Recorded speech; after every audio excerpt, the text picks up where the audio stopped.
Welcome to the Interrupted Podcast.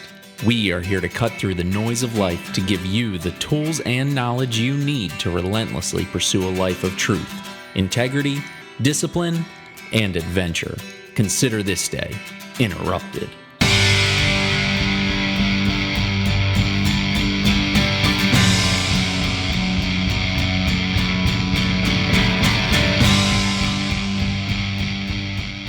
Hey everybody, welcome to the Interrupted Podcast. I'm your host and founder, Steve Hallman.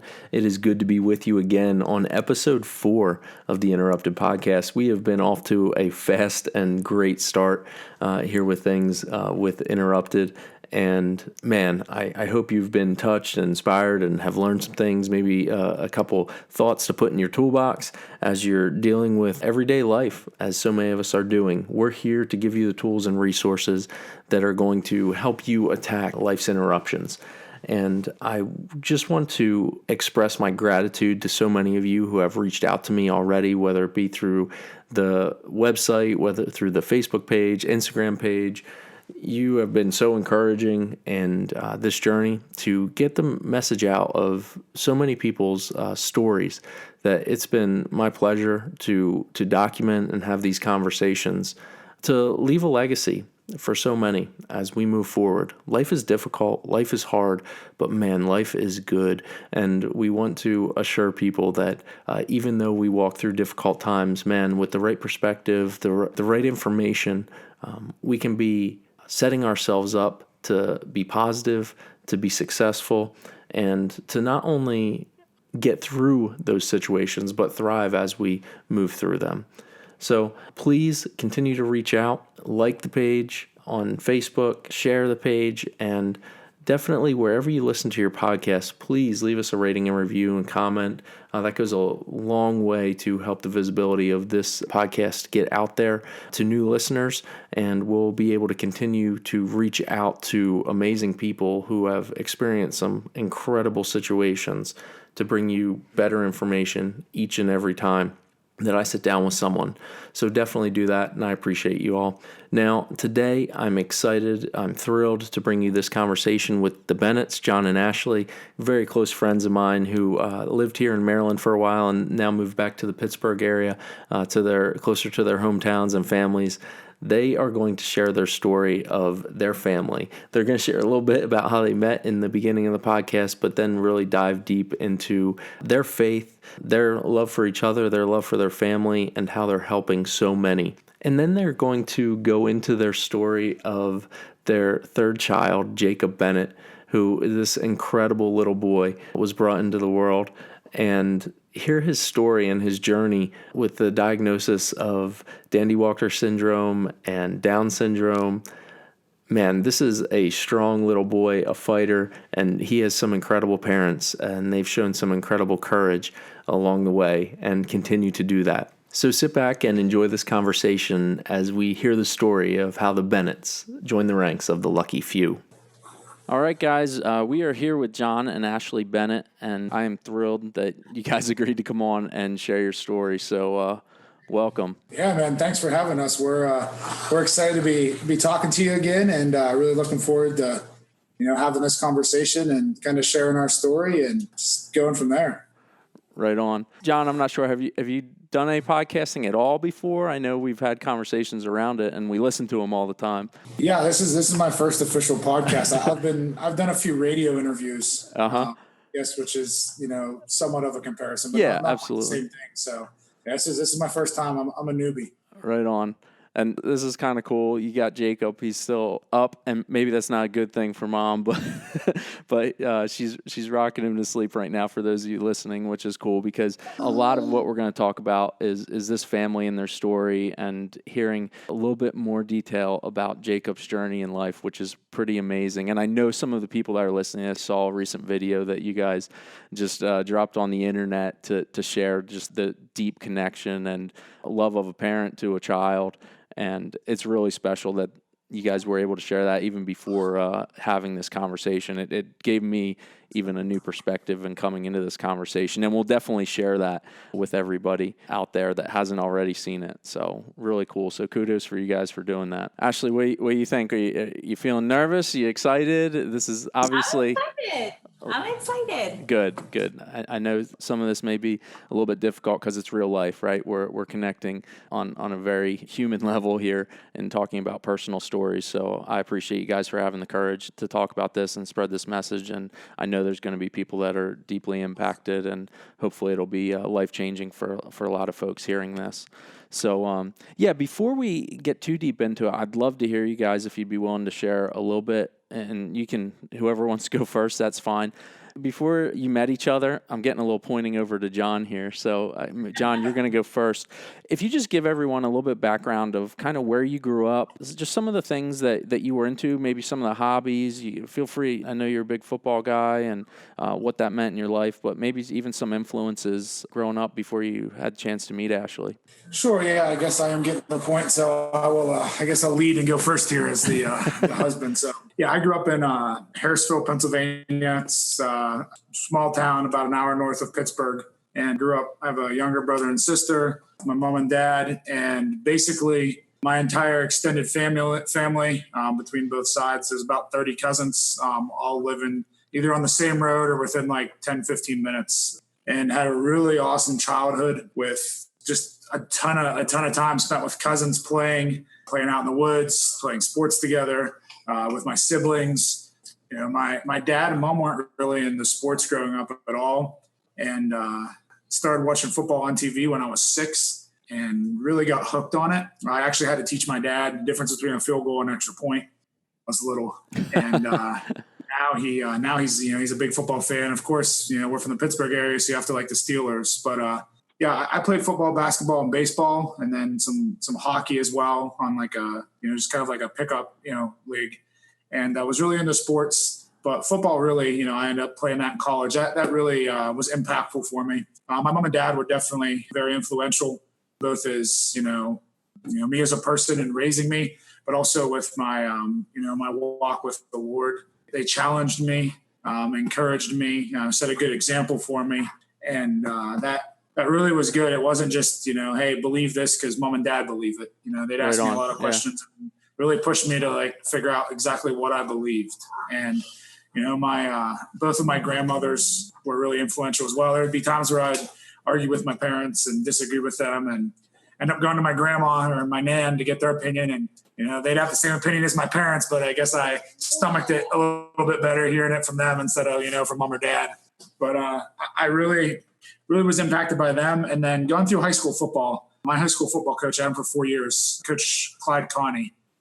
He's actually in the Hall of Fame for Western PA for high school football. He's a really great guy. And he actually took me home a bunch, the first year that he was our coach. We got to have a lot of conversations, and he was just very, not that I did. I mean, I had a great father figure, but he was almost like a second dad to me when I was in high school. Yeah. And just really, really taught me a lot about work ethic, and what it means to be, a man. And football is extremely important. I mean, he hated losing. I hate losing in anything, but there's more to life than that. And he always reminded us, someday you're going to be done playing sports, and you're going to have to go be a productive member of society. And what does that look like? What do you want that to be? He was really influential. And then same with, Coach DeMarco, my college football coach. Talked to him a lot about that. It was a Christian college. And one of the really, really life-changing moments for me was my sophomore year. I fractured my L2 vertebrae, and I wasn't able to play football anymore. My whole identity was in football. I worked out like crazy 5 days a week, ran a couple mornings a week, went to practice, watched an insane amount of film. I mean, I was a football player. That was the description of me, and had that all taken away from me. And, if I continued to play, I could have possibly been paralyzed. So I had to stop. It wouldn't have been wise to play. And, right. My grandma told me everything happens for a reason.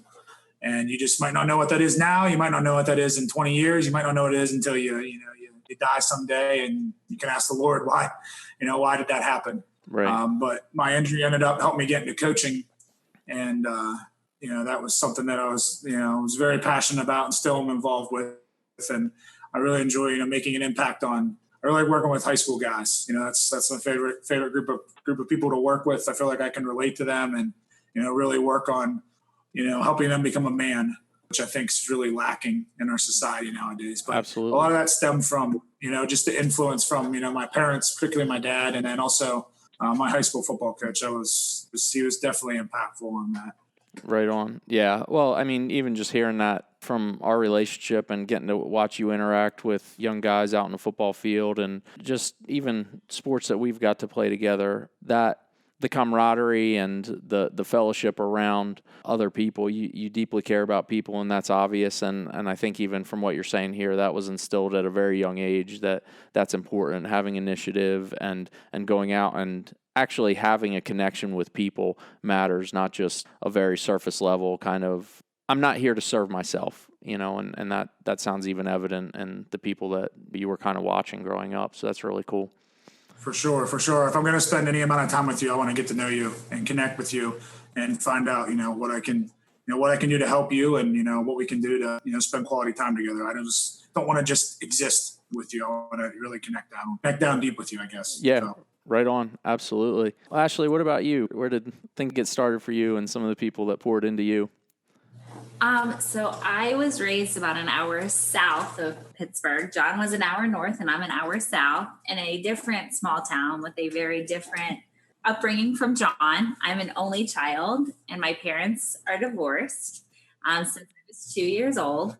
And so it was my mom and I growing up. My dad lived just 5 minutes away and was involved. So, but the person I would say that I was the most influential in my life was my mom. We're still really close. She lives 5 minutes away still. And it was her and I, and we were best buddies and we did everything together. As a child, I danced and did cheerleading throughout high school, and I competed through dance. And that was kind of what I spent all of my time doing. I didn't have any siblings to play with, so I practiced a lot. Right. And I really enjoyed that all the way through until college. And then my interest kind of shifted. It took from an athletic shift to an educational shift, which was when I started pursuing a teaching degree. And I filled up my time with all things kids in after school programs and camps and then volunteering experiences. That's actually where John and I met, was on a missions trip to Mexico. So my interests kind of changed at that point as I, grew up and just tried to pursue a career. But yeah. Awesome. That was a lot of John's. I talk a lot. No, So. Hey, she's concise, Yeah, she's concise and to the point. That's a good thing. Absolutely. Well, John, what even leading up to college, and I know in college you set your trajectory a little more, but what did you envision for yourself going through high school? What was your plan? Obviously, you didn't know about the injury that would be coming, but what were you looking towards doing in life at that point? Sure. I always was interested in coaching. I just knew the impact that my coach had on me, and I felt like I wanted to have that impact on, return that, have that impact on high school guys. He coached high school football for 40 years. I just think of how many guys, I'm looking at a sign right now on my wall. It says a coach will impact more young people in a year than the average person does in a lifetime. And yeah, that's pretty special. I think about that, multiply that by 40. That's insane. Yeah. So I always wanted to do that, but I honestly was initially thinking about being an engineer. I was looking to do architectural engineering. Okay. And my dad was an engineer. Some cousins were engineers. And I got more into that field, did some shadowing, and realized I really like working with people. And my dad and my cousins were in a cubicle all day. And I would have enjoyed the job, but it would have driven me nuts not talking to people, not working with people. So I had to do something where, I was working with people, and I love math. I'm a math nerd. So I thought, well, I can work with people. I like high school guys, working with them, and makes perfect fit to be a high school math teacher. So that's kind of how that happened. Yeah, absolutely. And Ashley, I mean, when you were younger, did you want to go into a classroom and just work with kids? Was that kind of your vision? It always was. If you ask my mom, she'll say that I had a classroom set up in our garage and taught baby dolls and neighborhood kids. Unfortunately, I didn't have any siblings to teach, but right. I think that it was kind of always part of who I was. I always enjoyed school and just reading and books and, school supplies and just being with kids and, instilling a love of learning. I mean, so I loved it. So I wanted other people to love it. And so I think from a very early age that was a pretty clear calling for me. Yes. Yeah, awesome. Well, you had mentioned that you and John met on a missions trip, and we'll definitely get into talking about your faith journey here a little bit. But I unfortunately know a little bit more, so I'm not going to give a spoiler alert here. But it was love at first sight, right? Yeah. Interestingly, we were on our way to Mexico, and we sat down in the plane right next to each other, and I had flown, and my mom and I had traveled while I was growing up. We have traveled all across the country, and it was John's first flight. And so he was really nervous. And so he kept talking to me, and I get motion sickness really bad. And the only solution to that is to fall asleep.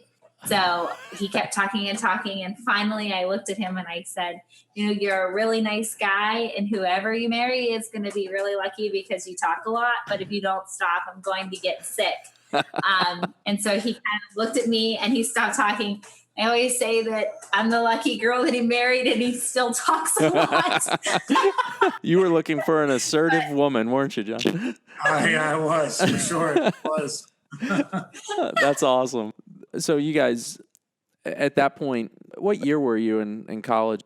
So I was a freshman and Ashley was a sophomore. Okay. So she's a year older than me, so she's a cougar. So. Oh man, yeah, this is good. I like it. Well, cool. So you guys go through college, and you're obviously dating, getting closer. At what point did you guys? Well, obviously, we'll skip ahead here a little bit. When did you decide, hey, it's time to get married, and we built this relationship, and we're going to walk through life together? When did that come about? Once Ashley and I started talking, I was pretty confident that I was going to marry her. Uh-huh. That was I guess the start of my sophomore year and her junior year. So there's a lot of pursuing there before she finally realized that I was the one for her as well. Not stalking, pursuing. Not stalking, maybe a little bit, but he was a very patient pursuer. That's good. I like it. But at the end of my junior year, right after Ashley had graduated, that summer we got engaged, and then we got married the following year. And I had just graduated, and Ashley actually had taught for a year. Okay. And you can kind of, I guess, might be worthwhile to say kind of what you taught your first year, because that kind of connects to everything that's going on with us. So like John said, I'm a year older than him, so I wanted to stay in the area while he was still in college and we were engaged. So I got a job in inner city Pittsburgh in a life skills emotional support classroom. So the model of that school was a pull out program, which contrary to like an inclusion type program, kids with special needs are pulled out of the classroom and are in a separate classroom. And that was the class that I taught. So I had kids with significant intellectual disabilities and significant emotional disorders that would impair their ability to focus in the classroom. Okay. So that's what I did while John was finishing up school. Absolutely. And I mean, even at this point in the conversation, the listeners will put it together a little more here as we get deeper into this, but there's so many things that the skills and the character that you guys were developing, I can see as just friends of yours that I'm confident we're leading up to the place and time that you guys are at right now. That's pretty cool to see. It's encouraging, which we'll definitely talk about a little bit more here. But when you guys get married and then you make your way to Maryland, and that's where everybody wants to move to Salisbury, right? That's right. What brought you to the Eastern Shore of Maryland? Sure. So I grew up in the middle of nowhere. I love my hometown, but it's the middle of nowhere. And Ashley and I talked, and we said, hey, that's kind of, when we get married, let's go on an adventure, right? Let's move somewhere. And if we're going to move somewhere, we want it to be somewhere different. people will want to come visit us. Yeah, we want people to come visit us. So we're like, well, naturally, the beach usually attracts people. So we want to be fairly close to the beach. Right. So we said, let's check out Maryland. Went to the teachers convention there. And I think I was interviewed by like 7 or 8 counties, maybe. Math's in high demand. I'm not that great of a candidate, so I'm not trying to sound arrogant, but I taught math. So that's why I got interviewed. But we ended up deciding I really liked Somerset County. Yep. Which is south of Salisbury, and really connected with the guys there. It's a little bit more of a laid back country feel, which is what I was used to. And then I got called about teaching up in Cambridge after I already accepted the job down in Washington High and Princess Anne down in Somerset County. And I said, hey, I already got a job, but my wife, actually, I guess she was my fiance at the time still. I said, she's actually certified to teach middle school math, and she's a way better teacher than I am. So if you thought I was decent enough to interview, you're going to hire her. So she went down for the interview and crushed it, of course, and got hired. And so we lived in Salisbury because it was kind of the halfway point. It was a little closer to my school, but I was also the head football coach down there. And I had a lot longer hours at the school. So I wanted to live a little bit closer, and that made sense for us. So we picked Salisbury, and we were pretty excited about moving down there. Weren't quite sure what to expect because it's not a town. We picked Salisbury, but we know that God handpicked Salisbury for us too. Sure. I think it's Salisbury. That was an awesome chapter of our life. Salisbury steaks. That's the only time I ever heard the word Salisbury. There you go.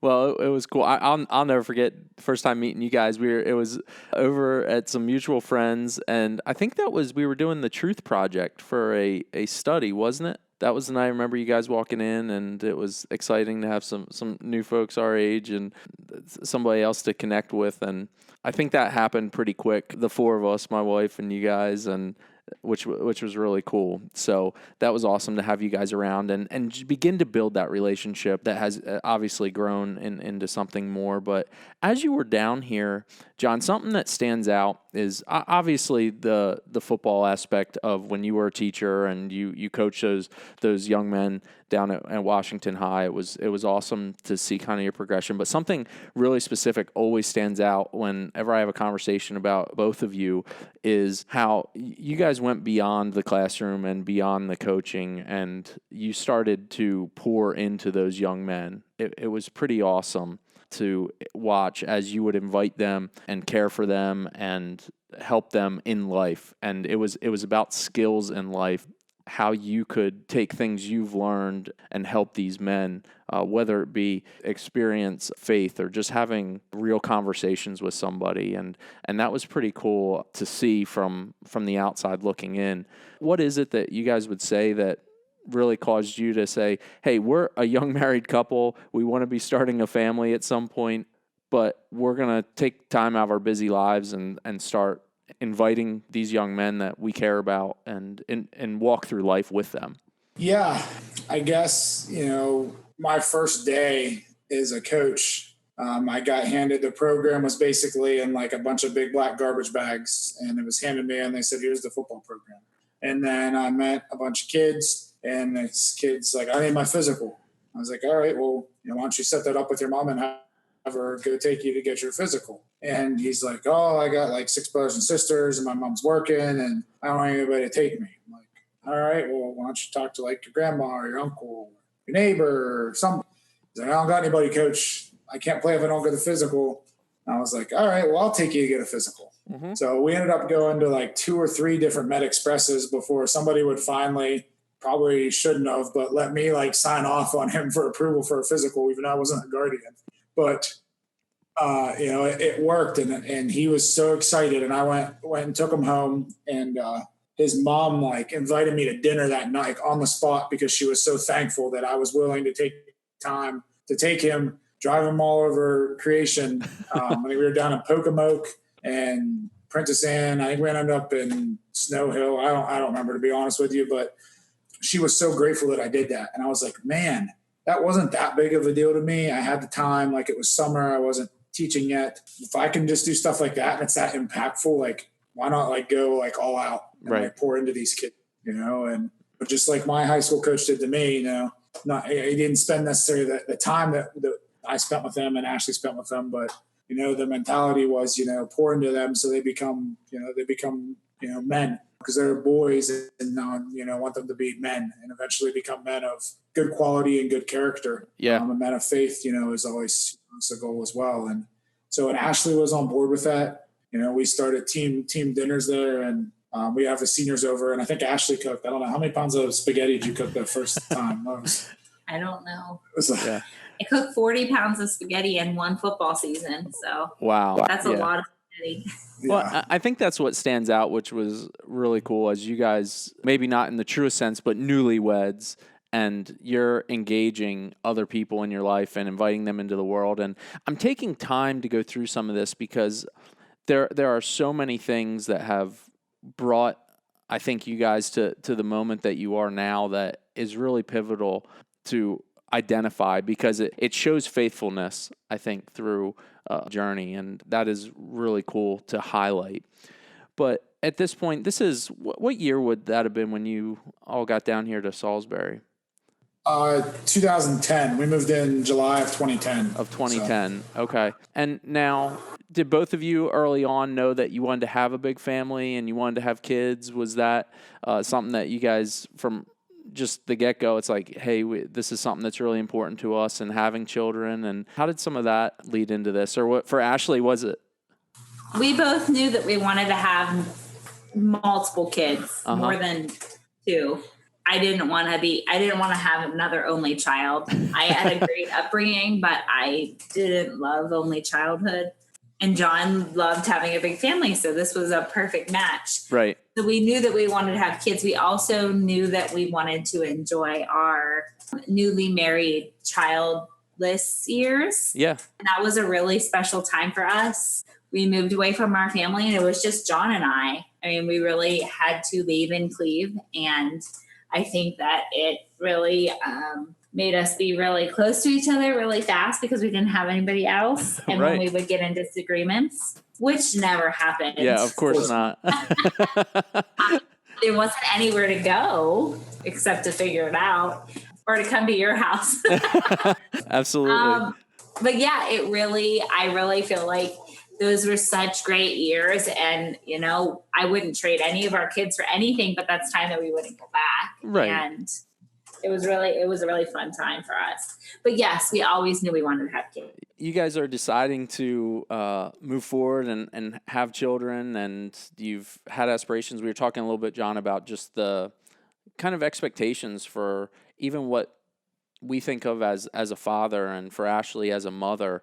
And we obviously want to be good parents, right? That's our goal. We want to pour into these kids so that they will move in and have an awesome life, and we will get to enjoy life and walk through life together with our kids. So what was it start with you, Ashley, thinking about when you got pregnant with Ava Lynn, and kind of what that was like to be approaching motherhood and even arriving with when you knew you were going to have your first child?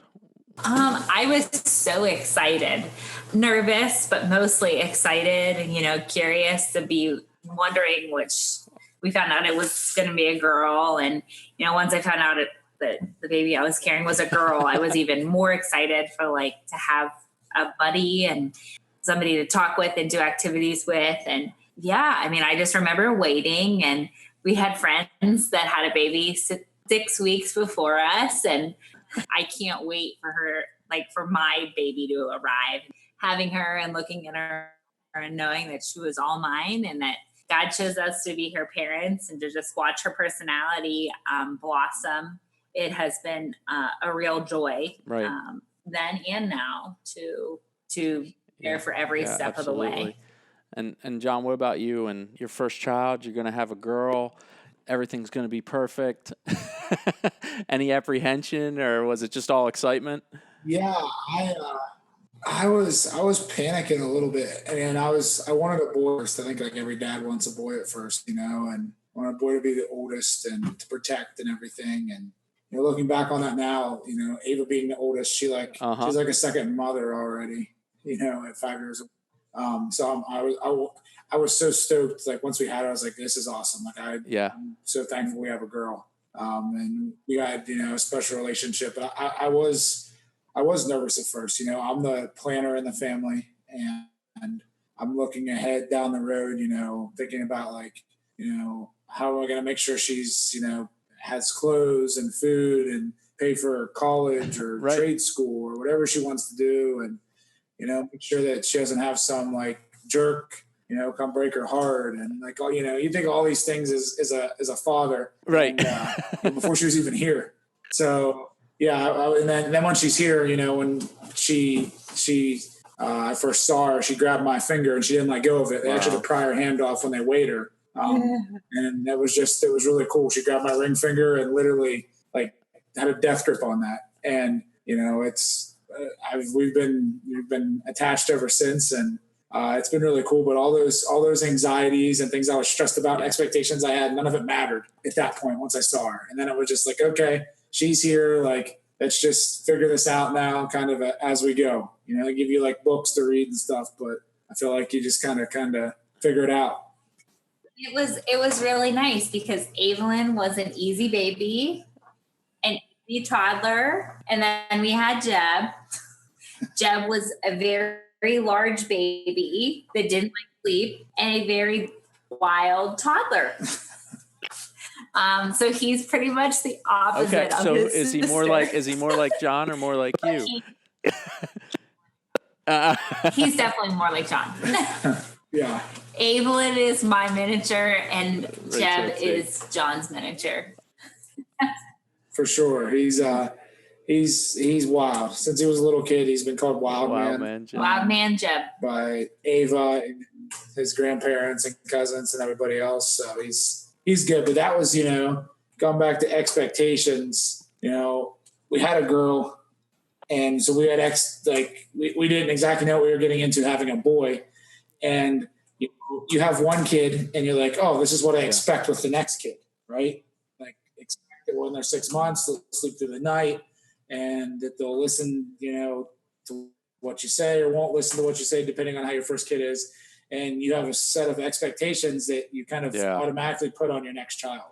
And that's what we did with Jeb. And most of those expectations were way off. He's still picking up pieces. He's a good dude and kind of walks to the beat of his own drum, and which is great. I'm glad he does. But that right there really taught us a lot about like, hey, every kid's different. We only have 2 kids at that point, and they were completely different. So kind of putting expectations of one onto the other. Yeah. It wasn't going to work. Yeah.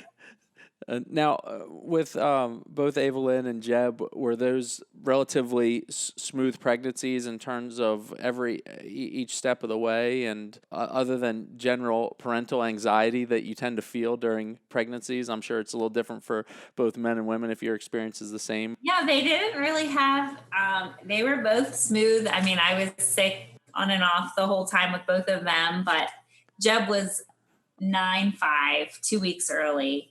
And he was positioned very weirdly. And so he caused some concerns. But other than that, no. I mean, it was fine. Smooth sailing for the most part. Yeah. Yep. Yeah. Well, even, I mean, it doesn't take much to get parents to start worrying, even, during any step of the way in pregnancy. Even when you kind of get those shifty eyes, or, the doctors say something and there's not an issue. It's like your heart kind of stops even in those moments. And that's difficult to navigate by all means. Well, and at that time, how old was Jeb when you guys started to transition or plan to leave Salisbury? So Jeb actually wasn't even born yet. Evelyn was only 6 months old. Yep. So we left Salisbury when Evelyn was 6 months and moved back to the town that I grew up in. So you guys were here in 2010, and then you moved back in 2015. Yeah, we were here for exactly 5 years. 2 weeks shy of 5 years exactly. Wow. So. Okay. Math. Yeah. Hey, I like it. The numbers guy. But what kind of poured into that decision to, hey, it's time to go back to where we grew up? And that was a really tough decision. We loved Salisbury. We loved our church. We loved our church family. We loved our jobs. Ashley got a job that was, 6-7 minutes from our house. I loved coaching and teaching where I was at. I really, really, really liked the community of Princess Anne. Enjoyed working with everybody down there, just Somerset County in general. Yeah. And I mean, we had a good setup, 30 minutes on the beach. People came and saw us all the time. But once we had Ava, we always had wondered, we're going to be here for 5 years was what we initially committed to. We got to year 3 or 4. It was like, hey, this might be where we stay. Yeah. We really liked it there. And really we're strongly considering that. Maybe moving, out in the country a little bit more there. Once we had Ava and we talked about the impact our family had on us, we knew like, hey, I think maybe we need to move back near family. Yeah. We still weren't completely sold initially, but a month, 2 months into her being here, we were like, I think it's something we want to do. I think we want to move back near family, and kind of have her grandparents and cousins and aunts and uncles around, to help raise her. So that was really the catalyst, because it wasn't for family. Honestly, we'd probably still be down there. Right. We loved the community, loved our friends, our jobs. I mean, it was really great. Yeah. Awesome. Well, let's fast forward a little bit. So you guys are back up in the Pittsburgh area, back with family. Evelyn's growing, Jeb's growing, and you decide, hey, it's time for another child. This big family's growing, right? Well, so between Ava and Jeb, there's a 2.5-year gap, and we didn't want it to be that big, but it took longer to get pregnant than we anticipated with Jeb. So we decided, hey, it's probably going to take a long time again to have our third kid. So we're like, all right, well, let's give it a shot for number 3. And it didn't take very long at all. So 1 month. 1 month. Wow. Hey. So they're 18 months apart. Wow. Okay. Boys. Yeah. So yeah, we were excited that, we were pregnant that fast, but it was a little like, oh boy. All right. Well, guess we're having a third kid a little quicker than we expected, but still really exciting. So that was exciting news. And we got to share with everybody, that, hey, number 3 is on the way. So that was pretty cool. Yeah. Now lay out the timeline, if you will. What month did you find out that Jacob was on the way? July of 2018. Of 18. Okay. Good deal. And I'm going to let you guys freeform a little bit here, but just go into Jacob's story. And for some of you that have seen the video and his story, it's pretty spectacular. And as we get into this, hopefully you'll get to hear maybe some little details or some questions you might have had along the way. But tell us about Jacob and his journey into the world. So we found out in July that we were expecting our third, and I was really excited, surprised, and excited, but not sure I wanted to be pregnant again so quickly.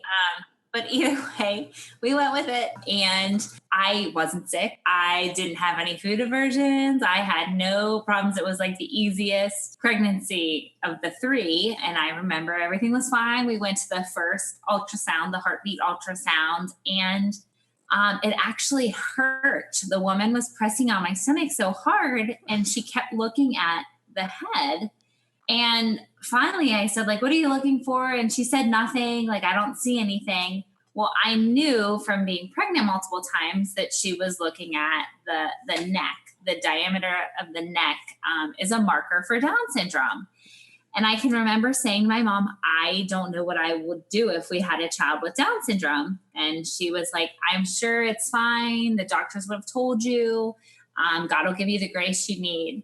And so it was always in the back of my mind. I told John, I was like, I don't feel comfortable with how they did that ultrasound. Like, I feel like something's up. And he was, again, reassuring me everything's fine, everything's fine. So fast forward a couple more months, and we went to the gender ultrasound, the anatomy scan. Yeah.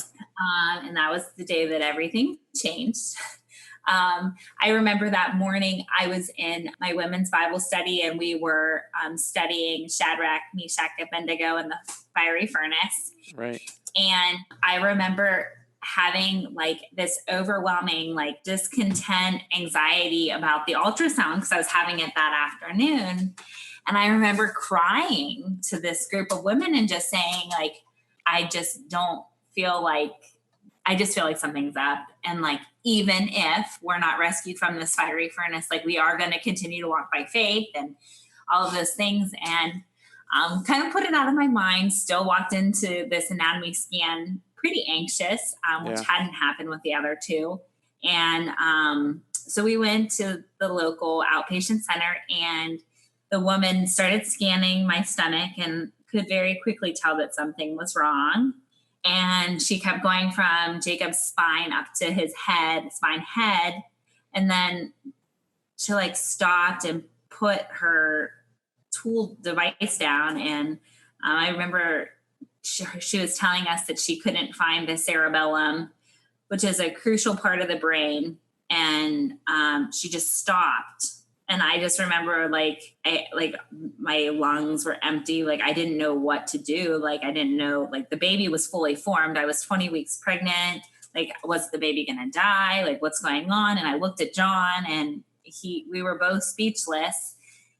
And she couldn't really give us an answer about like what that meant or what that showed. Or at this point, we did not know that Jacob had Down syndrome or anything else. We had no diagnosis at this point. Quite frankly, she shouldn't have even told us that she couldn't find the cerebellum, but she did. Well, to be honest too, we knew something was wrong, and we just said, just tell us what you're looking at. Yeah. It's not like she like willingly did it.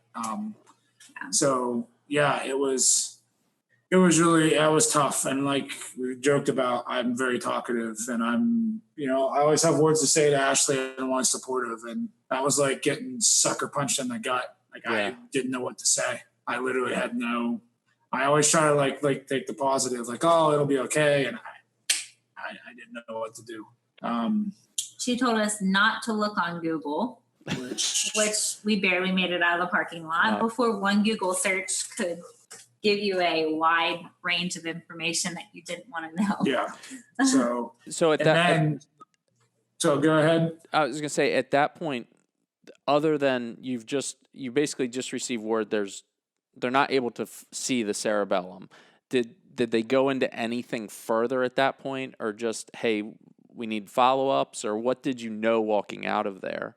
So basically that's it. She was just a tech. No doctor spoke to us. So it was terrible. It was just like the worst scenario that could have happened. And then that night, and I guess I'll get into the details and you'll see. So we had a gender reveal party planned that night for our parents. Okay.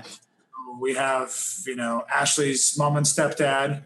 We get to the house, her mom and stepdad are there. We come up the steps. Ashley starts bawling. I explain, what happened as best as I can because I have a limited understanding of it.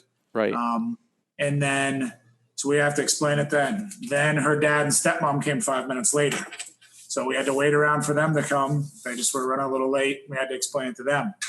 Then my mom and dad hit traffic and got there about 20 minutes after that. So we're just all standing there basically crying and waiting. And then I have the agony of having to say it a third time and tell it to my parents. And each time it was, we try to be strong for our parents, and it was really tough because they didn't know what to say.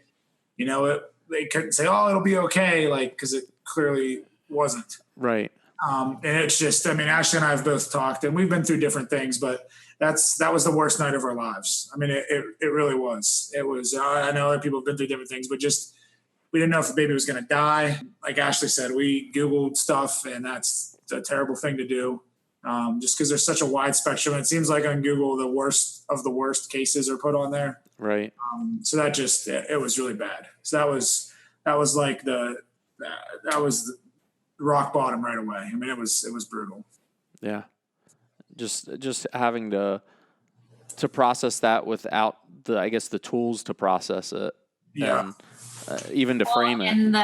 And the in addition to that, so we went for the gender ultrasound on Thursday. So Friday, the doctor called and was like, there's something called Dandy Walker malformation that we think that that's what we see that's causing this brain abnormality, but we can't see you until Monday. Wow. Well, we had a group of football players coming from Salisbury to stay at our house that weekend. So we had all these boys coming. We had all these boys coming in. 6 of them. Homecoming at our college alma mater. And like, we went through all these activities, like nothing was wrong, but try to distract ourselves basically. I mean, we had all these plans anyways, but we try to just distract ourselves and act as normal as could be. But it's like that weekend was like the longest weekend ever, just waiting till we could talk to somebody and get some answers. Right. So we went on Monday to, thankfully, we are in Pittsburgh now, like I said, and there's some great hospitals. We went into the city and they did we were considered high risk, and they did an ultrasound, and they found other things.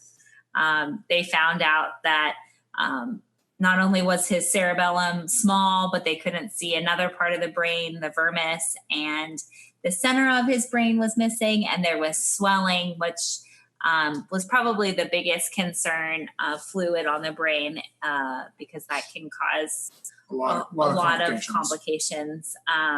And so they did an ultrasound, and we met with the high-risk team who informed us of all of the complications that could happen, and were very eager to share that at this point we could still terminate.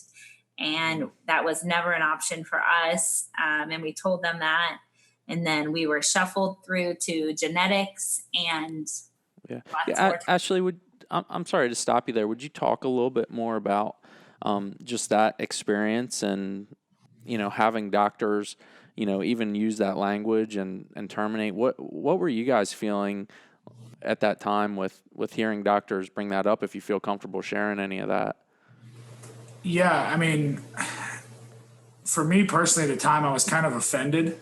The first time I was offended. We went to multiple ultrasounds, and I think we were told at least 3, maybe 4 times about, you guys have the option to terminate. Up to 31 weeks, yes. Wow. And I've been pro-life since I had an understanding of what that meant.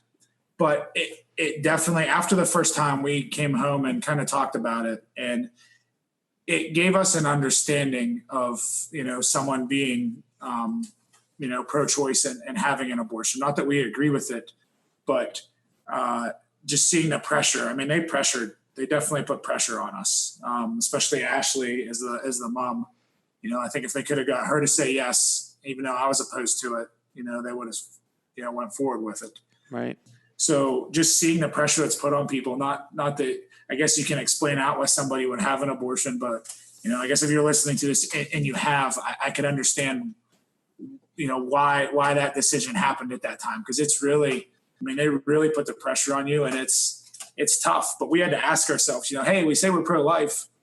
Are we really pro-life? Yeah, you're encountering it in a whole different light. Yeah, it's like, okay, well, we have a great, kind of the picture perfect life right now. We got 2 kids, living in our family, have, our house. We didn't have a white picket fence. It was gray, but, we got the setup right now, and be very convenient, not to interrupt that, I guess you could say, by moving forward with this. Not that ever crossed our mind to do, but I could see how that would cross some people's minds. Well, a child with medical complexities that you don't know how invasive they're going to be, it kind of upsets what you think that your life is, how you think that the path that you're going. How's it gonna impact our other kids? It's gonna have a negative impact on them. Our marriage, because the divorce rate for people with kids that have special needs is really high. All these different things that we had going really well for us at the time. So that was not that we ever considered, going through with the termination, but, I could see why people would, Yeah.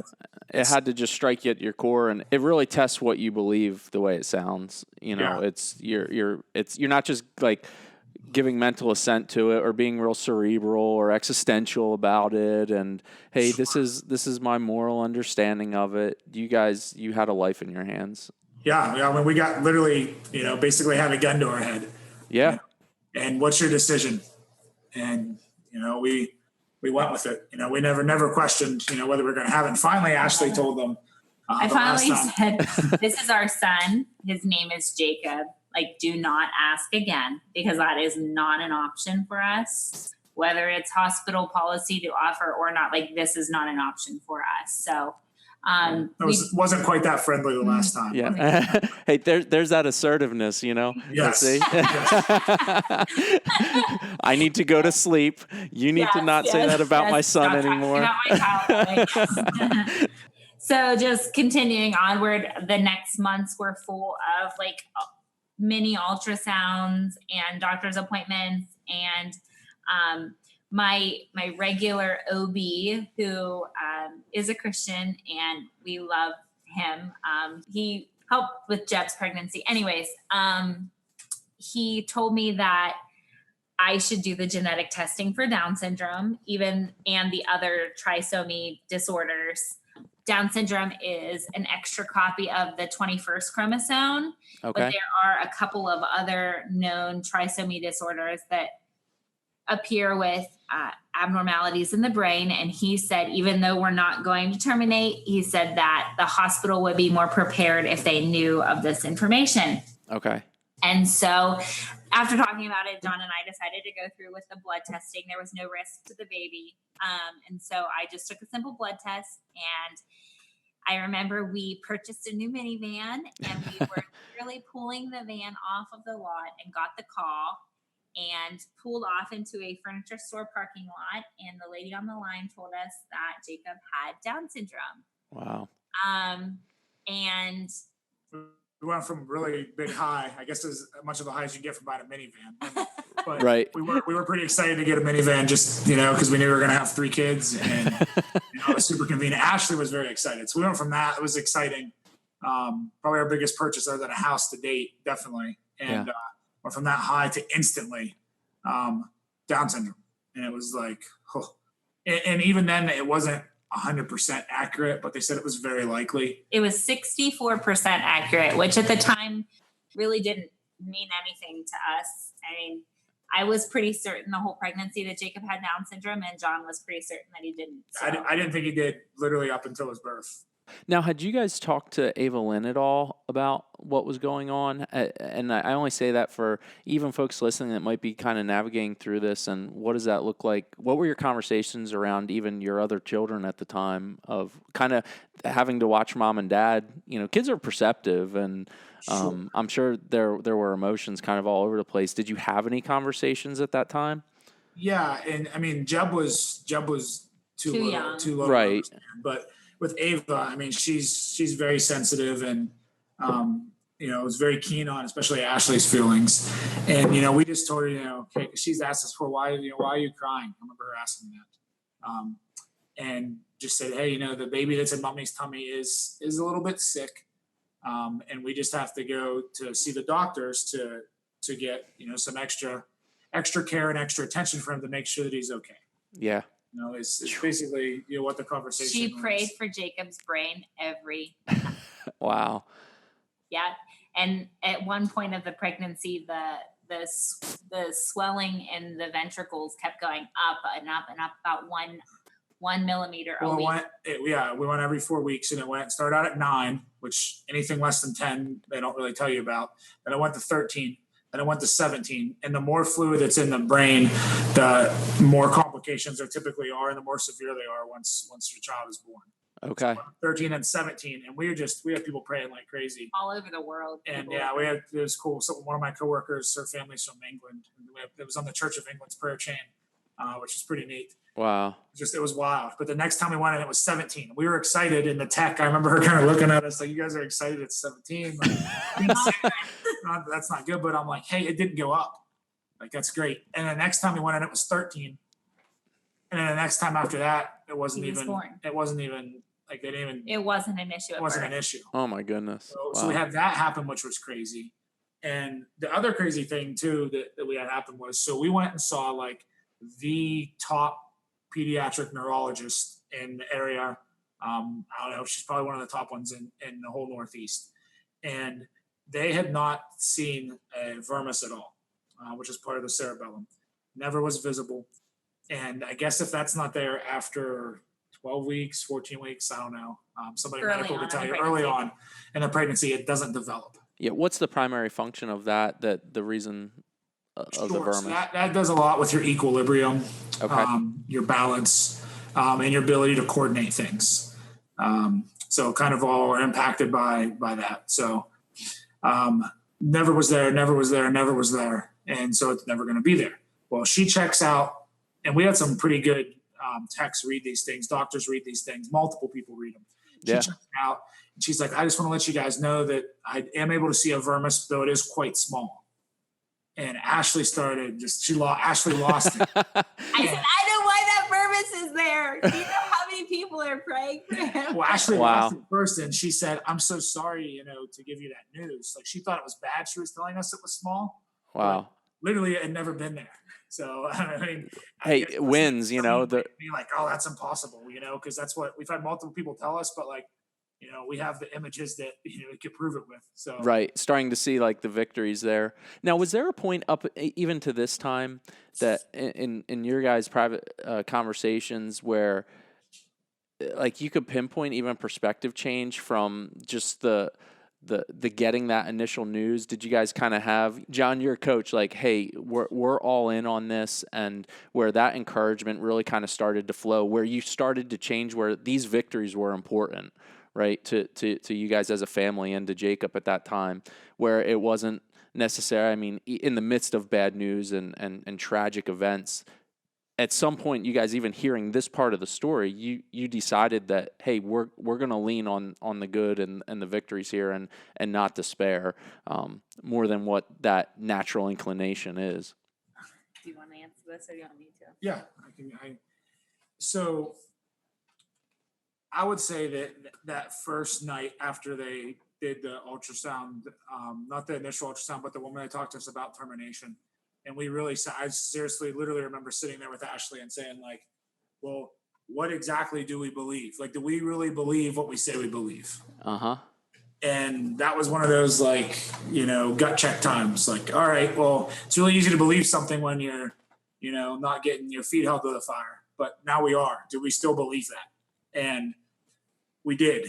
We talked about it, prayed about it, and that is what we believed. And kind of from that point on, we really just said, hey, we're going to commit this child to the Lord, and whatever he, wills to happen is what we're going with. We're going to have faith in him and trust in him and just lean on him, because honestly, that was, we leaned on each other too, but just our faith in the Lord, being able to lean on him, and just, there's comfort in knowing that he's in control. That's very comforting for us. That's our belief. And that really got us through this. I mean, it was definitely difficult, but all those little victories at that point, we were just like, yep, he's got this. Like, and I think the other thing too, from the beginning, is they paint a really bleak picture.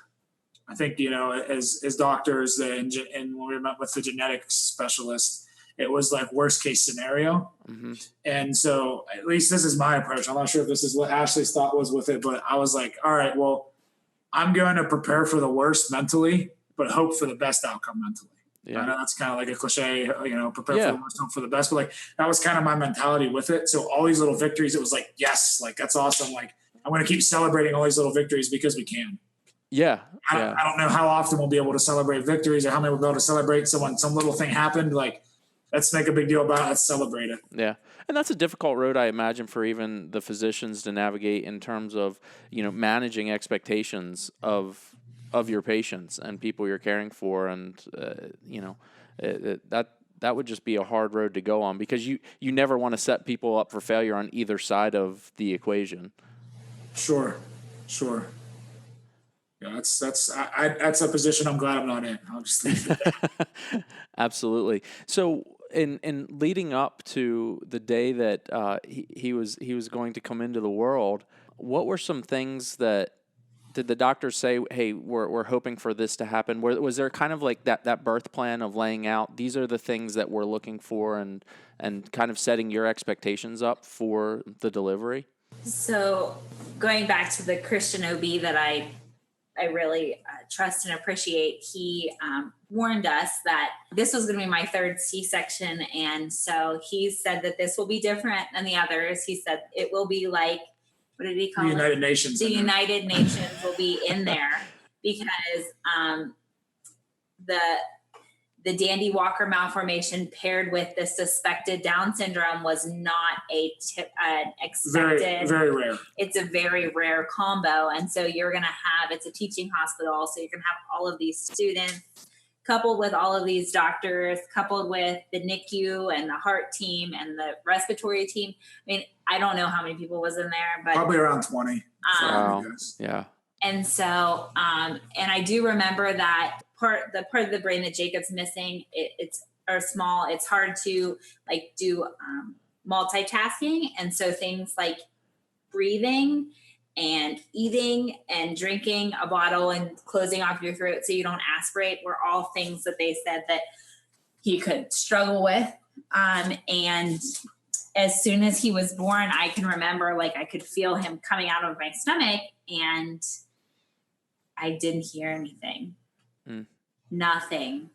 And I just started praying out loud and John was right by my face and it felt like an eternity. I mean, it was probably, I don't know, 5 to 10 seconds. Oh, even before they took him out, Ashley prayed constantly for him for like the 40 minutes that we were in there together before. Cause it took a lot longer than normal. I don't know, I guess with prepping to make sure when he came out, whatever he was dealing with.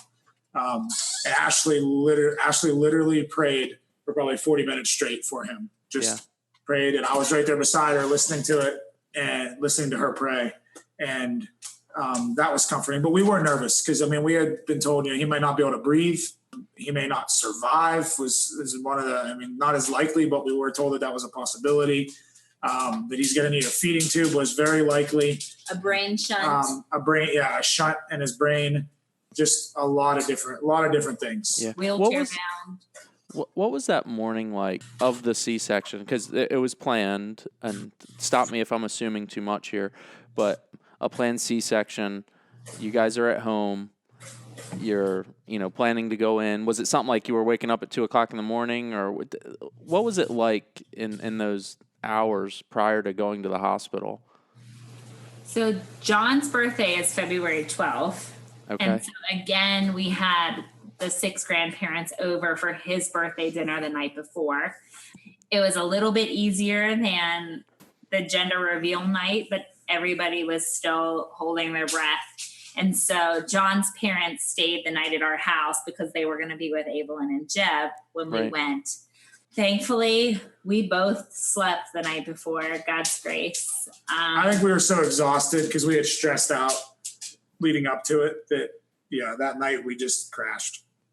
I woke up that morning and was on my hands and knees just praying that the Lord would let him breathe and that we would, get through the day. And it was a very quiet ride into the city. We didn't really say that much. No. It was very, I don't know if somber is the right word, but maybe. It was very just a somber tone. Scared. Yeah, scared, nervous. I mean, we both have, strong faith, but still you go into that times and, regardless of your faith, you're still dealing with that event. And it was scary and it's tough. And it's tough too as a parent, like we couldn't really, it was out of our hands. You know what I mean? We had to trust these doctors. And that was one of the things we had prayed for is like, if something really goes wrong, like these doctors are able to handle everything. And that's scary when you're really depending on somebody else that you've never even really met before or know. Right. Yeah, absolutely. Well, in that time, you get to the hospital and Jacob comes into the world, and you talked a little bit about it. When immediately when Jacob's there, did you get to see him at all in those moments, Ashley, or was it? Yeah, they brought him up to my chest, and I was able to hold him. Wow. Like on me, and he did obviously start breathing right away, and his APGAR scores were in normal range and everything was going fine. To be perfectly honest, one look at Jacob when he was born told me that the test was correct. He did have Down syndrome. It didn't matter at that point. It doesn't matter now, but yeah, so he came with us after they finished the surgery. He came back to our room. And then when they checked his respiratory rate, his oxygen sats weren't high enough. So he got taken down to the NICU. Okay. And he told us it'd just be for maybe 2 or 3 hours and he'd be back. Well, that turned into 8 days. 8 days in the NICU. So wow. Yeah. But he did breathe. He was breathing on his own. Children with Down syndrome sometimes struggle to get oxygen all the way through their bodies. And so he just needed a little bit of help with that, but he took a bottle right away, and yeah, he was always eager to eat. He still is. So yeah, so he went to the NICU, and you want to talk about the first night? Wow. Yeah, I mean, so he's in the NICU and Ashley's out of it. The drugs for a C-section really hit her hard. Yeah. All 3 pregnancies. And so I'm down there as much as I can, seeing him and coming back to talk to Ashley and try to make sure she's okay. And got to feed him a bottle and everything, which was really cool. Just so happy the little dude was here. Honestly, like I said, I was in, I guess, not denial. I just didn't think he had Down syndrome, leading up to his birth, and he did. Right. And like Ashley said, that's not something that bothered me at all. It's considering he was going to have a disability, I was kind of excited that he had Down syndrome, just because there's a lot more education and understanding out there for individuals that do have Down syndrome than, say, Dandy Walker. Dandy Walker's not as well known, not as common. Most people we say that to, they've never heard of it. But when we say Down syndrome, people have heard of that. Right. So, not that we wanted him to have any more diagnosis or anything like that, but it did give us, at least, especially with Ashley's special ed background, a little bit more of an understanding of, maybe, what we were dealing with him. But that first night, so I got to feed him, and then Ashley finally came to, out of her drug stupor, just like with the other 2 pregnancies. She was literally out of it, and then all of a sudden she kind of snapped to, and this time, the baby wasn't in the room, so it was 2:00 in the morning or something like that, and I was getting ready to fall back asleep. I had just been down there, and she's like, "We're going to see Jacob," and I was like, "You need to rest. Good hands. He's in the NICU. We'll go down in the morning." And she's like, "We're going to see Jacob." And I was like, and she's like, "All right, well, I'm going to see Jacob." I said, "Okay, well, I guess we're going to see Jacob." Yeah, right. Good on you. Yes. So we went down, and she got to hold him and feed him. He was in an incubator and everything else, and on oxygen, and a dozen other wires connected to him, and just rough looking. If you've had a kid in the NICU, or PICU as they get older, you know what it's like with just. It's you just feel bad. Your heart goes out there. You wish you could be in that place instead of them. And even he was less than a day old, and I just remember mentally thinking I wish I could take this for you, buddy, and you didn't have to deal with this. I guess just as a parent, your love, Ashley and I always talk. We already love Ava so much. How are we gonna love Jeb as much? And then he comes along and we love him just as much. And it's like, we got 2. How are we gonna have enough love for a third? Are we gonna love love that third? Yeah, real questions. Yeah.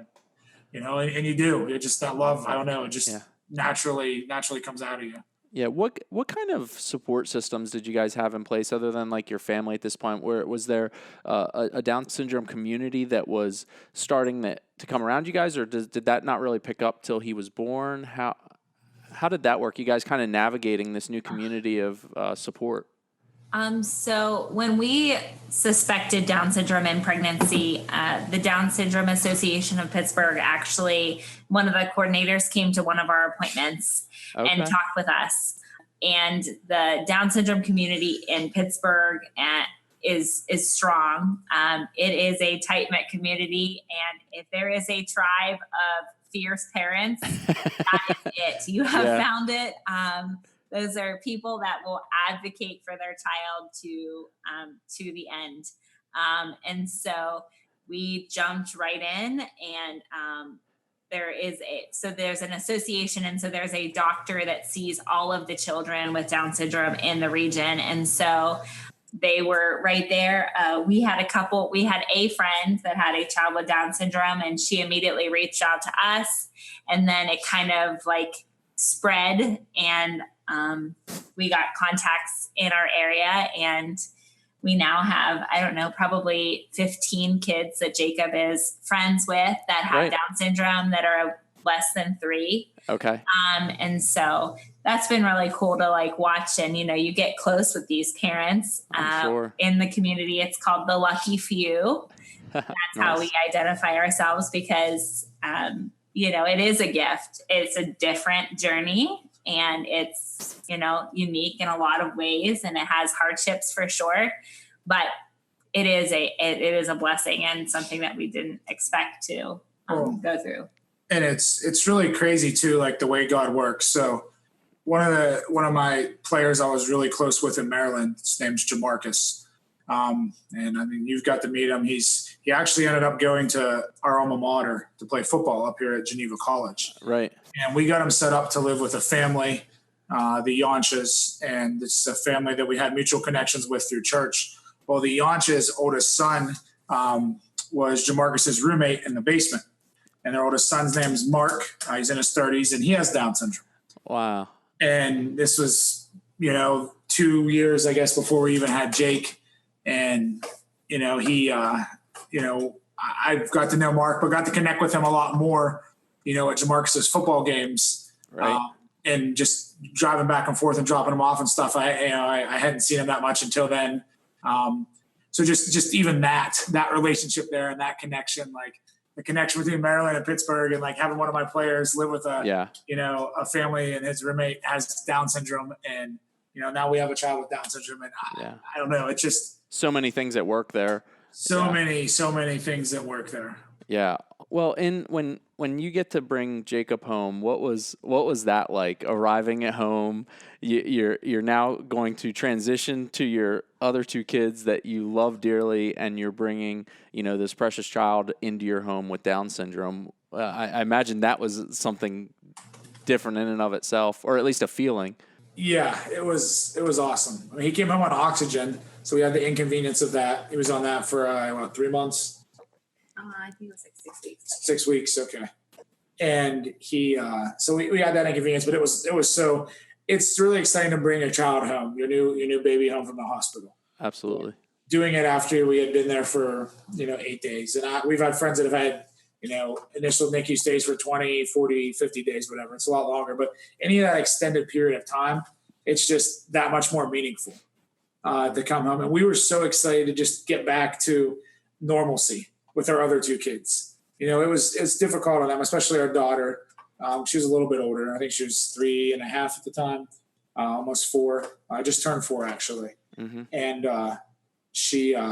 it was tough for her with us, being away back and forth. We took turns being at the hospital and everything. And it was just so cool to like, hey, we're at home now, and we don't have doctors or nurses or techs or anybody else. We're here with our family. Yeah. And that was really at the time too, where we went to so many appointments that it was almost like Jacob was like a subject that they were studying, and not like a real person.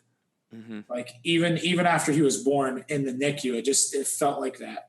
And finally, when we got him home, it was like, yes, like we don't have to view him as like, oh, this is the, subject 32 has Danny Walker syndrome and is on however much oxygen, et cetera, et cetera. It's like, hey, this is our baby, Jacob. We got 3 kids now. We got Jacob, Jeb, and Ava, and he's just right there with the rest of them. And that, I just remember talking with you about that, Ashley, about that. All right, it's our family of 5 now under one roof. Like, it's not any of this extra stuff. Yeah. It was just, it was such a cool feeling. I mean, it felt like a person the whole time, but it was tough whenever you just hear nothing but like medical issues the entire time, and not like, oh, like he, has blue eyes, and oh, he likes whenever I hold him, or right. Whatever that is. So Yeah. Right and on. John has mentioned before this celebrating of the small victories. That was only the beginning of how we would celebrate small victories. I would say that's one of the biggest lessons that we've learned from Jacob is we celebrate everything that he does. It's awesome because we didn't think he was going to do any of it. So like to bring our third child home, it was a different level of celebration than Evelyn and Jeb. We were just as excited with them, but this was a gift that we didn't know if we were going to get to have. And so, we're grateful to have them. Yeah. Yeah, absolutely. Ashley, maybe I'll kind of put you on the spot here a little bit with this, but could you just share maybe and speak specifically to people walking through this situation that maybe they just got this diagnosis and or they're having concerns because of wondering what's going on with a child with any different type of disability that the doctors are speculating about at this point based on the science that they're seeing and what they're seeing. Have you had a chance even to talk to other women about this or think through this and just maybe even offer encouragement, because it's hard to get in their shoes, but there is a level of encouragement that I think can be offered here because you were walking through this? Yeah, I mean, it was definitely some very difficult days, but I can honestly say that the Lord held me right in the palm of his hand. And people are so quick to say, God doesn't give you more than you can handle, which I have come to learn is untrue. And my response to that is he does give you more than you can handle, but it's not more than he can handle. Right on. And we knew that God carried us through this whole pregnancy. And we knew that God knit Jacob the way that he was for us. And whatever was going to happen was going to be.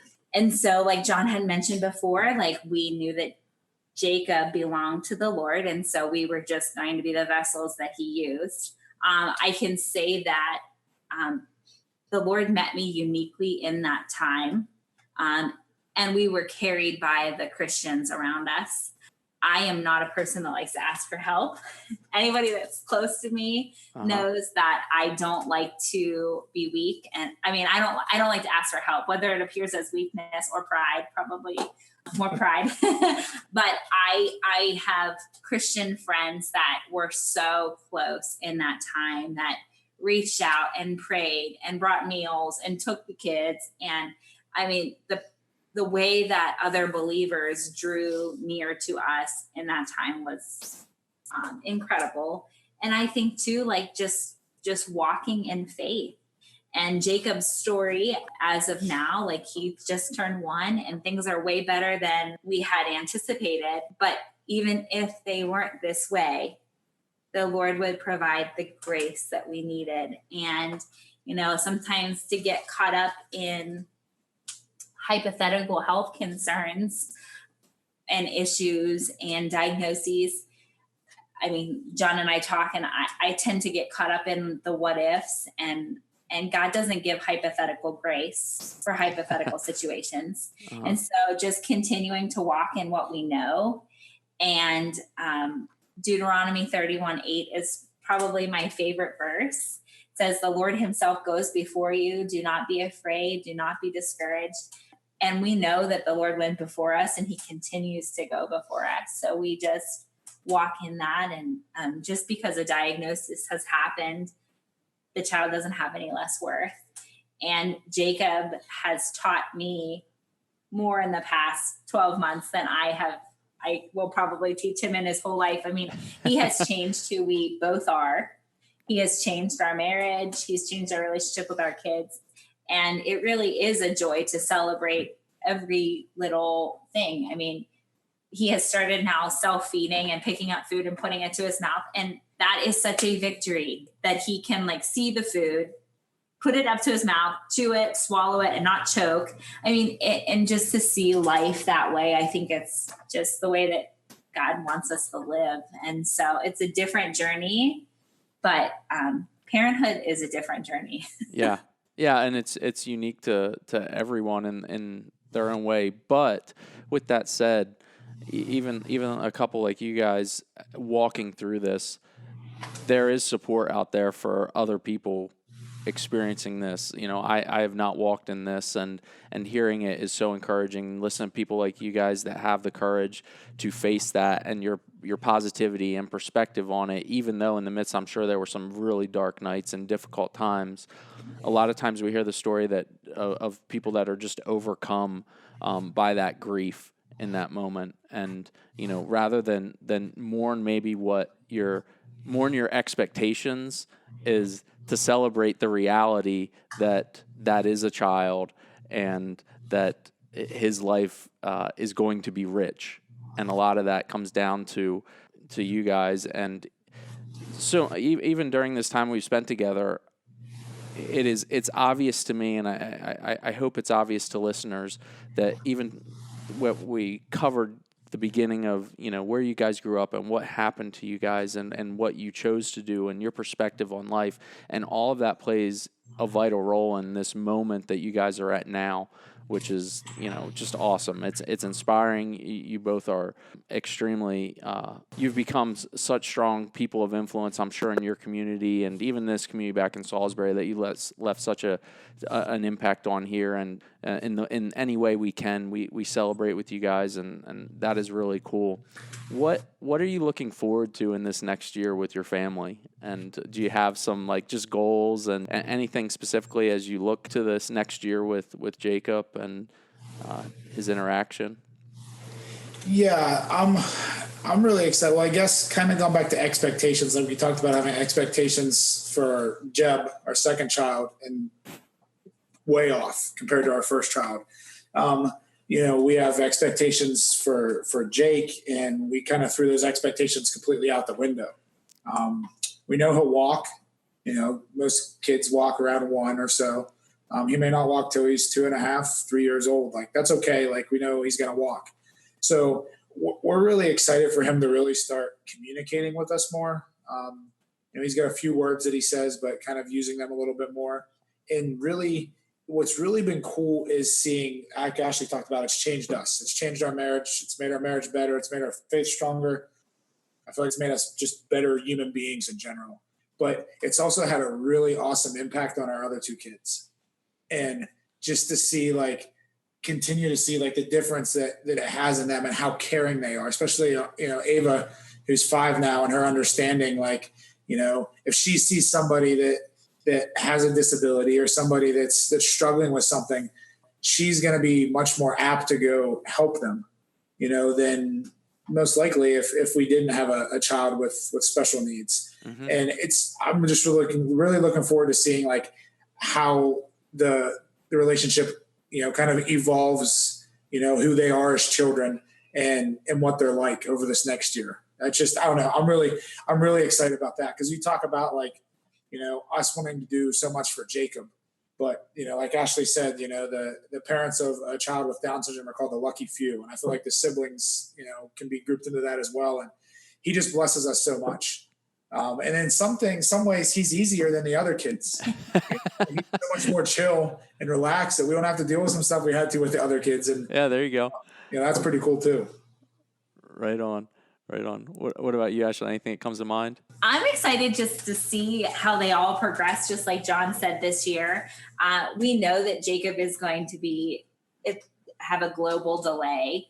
He's going to show delay in all areas: gross motor, fine motor, speech, and social.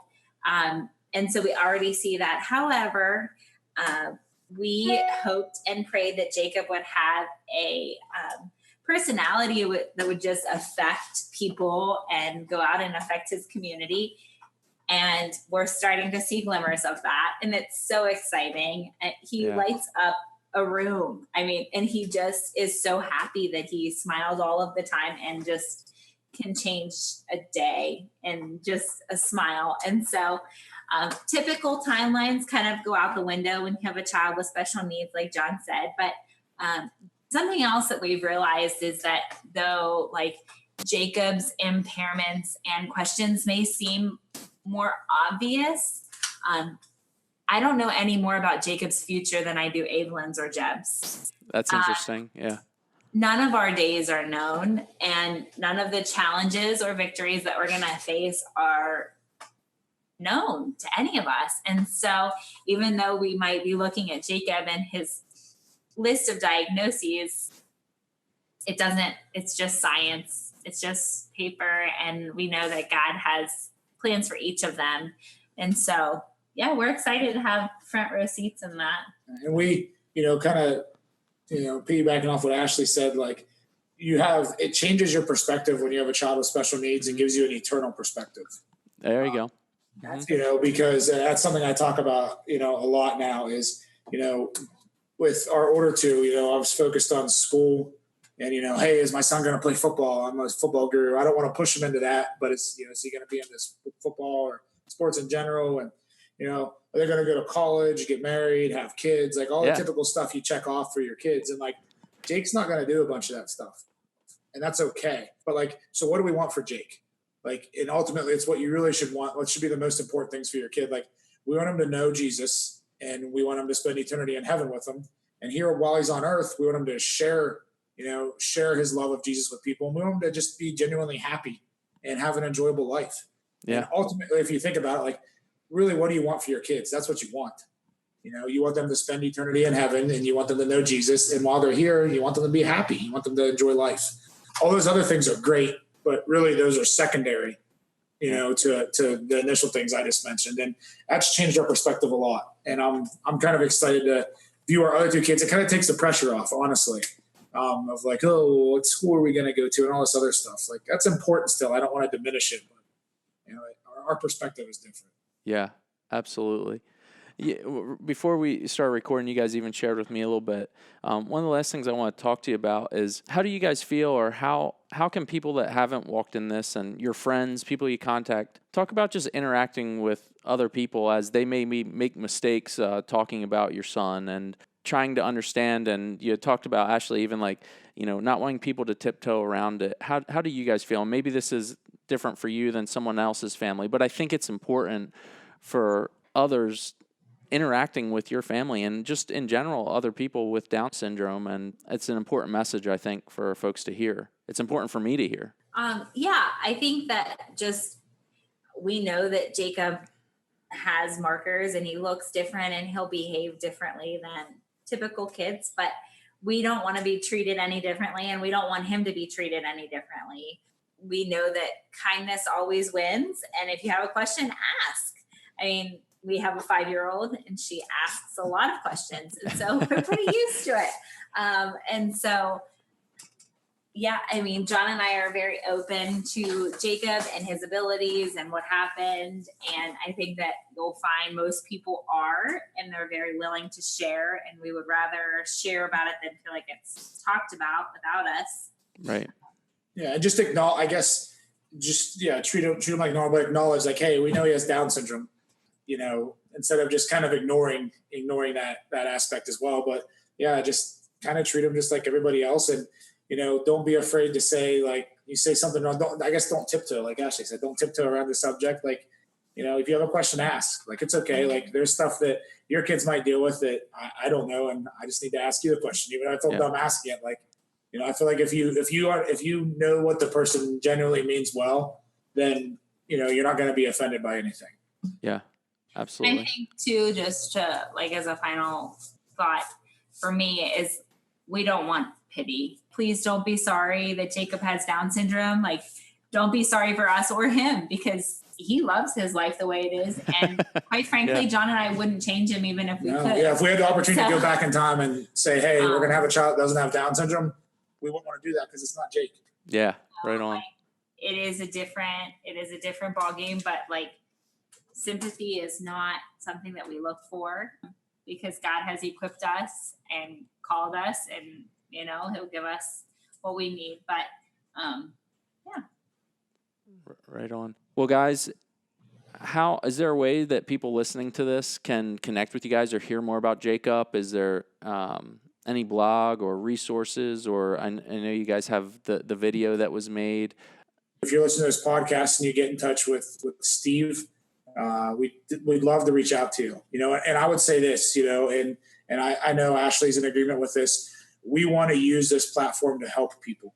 So if you're listening to this and you just got a diagnosis and you have a child with special needs and you don't have anyone to turn to, then, reach out to Steve. He'll put you in touch with us. Absolutely. If you're a single mother, or you're not a single mother, you're just a mother in general, and you have questions about it, like, Ashley would love to talk to you. We want to help people along with this journey, and you'll probably teach us something too. We can learn something from you. But if you're struggling, you don't know what to do, don't know where to turn, like, reach out through this podcast, and we'll get connected with you. And, even as a dad, or a dad to be, if you're struggling and you have a child with special needs, or you're going to have a child with special needs, like, I'd love to talk with you. And, as dads, we kind of get forgotten about, because we're not bearing the brunt of the work with the pregnancy and everything else. And we kind of get put to the back burner, which we probably should. But we struggle a lot with stuff too. So if there's something as a man that you want to talk to me about with it, I'd be happy to talk to you. If you're, a mother to be or mother, Ashley, I'm sure would love to talk to you about it. And, we're here to help people. We know that's why Jake's here is, for a reason. He's here for a reason. And I believe that reason is to share the gospel with people and just be able to help people in general get through trying times with kids that have special needs.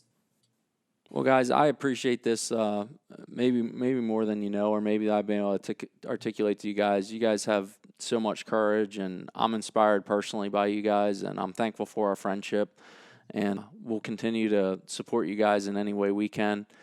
I'll definitely make sure that if people want to be in touch with you guys, if they send me an email, which we'll have all that linked up, that I'll forward that right on, and we can make sure we connect folks to you guys. We'll get that video up. That's just an amazing tribute to this process and the life of Jacob, and it's awesome. It's tough to watch. I'll be first to say that, but it's pretty special how you guys are already caring for him at the early age of 1. I appreciate you guys, and we look forward to hearing more and seeing Jacob grow up. Awesome, man. Hey, thanks for having us on the show. Thank you. Yeah, absolutely. There you have it. There is the story of little Jacob Bennett and all the Bennetts. It's a powerful story of resilience and faith and courage, and I am grateful for them to just show the courage to come on and share this story. They are so committed, you heard there at the end of the podcast, to getting the message out that they want to help people. They want this story to spread. They want people to have awareness of Down syndrome and Dandy Walker syndrome, and just their faith that they would like to share with others. If they're walking through a trial similar to this, they stand ready to help, which is just so admirable, and I'm humbled to know them and to be counted among their friends. So, man, please definitely share and push this podcast out to as many people as you know. Let them hear it and let them hear their amazing story. So with that, thanks for listening to this conversation and allowing us to interrupt your day. Thank you for listening to the Interrupted Podcast. You can follow us on Facebook at facebook.com/The Interrupted Podcast and on Instagram at the Interrupted_podcast.